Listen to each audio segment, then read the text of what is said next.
في كتاب سندريلا سيكرت كان فيه 8 قواعد، ده الجزء الثاني. القاعدة الخامسة: شجعي نفسك. شجعي نفسك لأن محدش هيشجعك يا حبيبتي.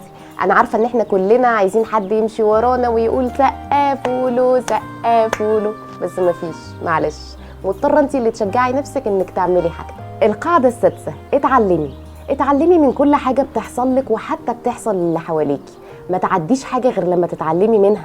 اتعلمي من علاقاتك وما تاخديش نفس القلم مرتين، الله يسترك، واللي اتلسع من الشوربة بينفخ في الزبادي. 7: خليكي مؤثرة، يعني ما تبقيش عادية زي ما رحتي زي ما جيتي. والله علمي حد جديد معاكي في الشغل حاجة، علمي الناس اللي حواليكي حاجة، اقعدي اسمعي اتكلمي حلي مشاكل، ما تمريش كده مرور الكرام. ابسط حاجة يا ستي، ربي عيالك بدل ما سايبهم لنا كده.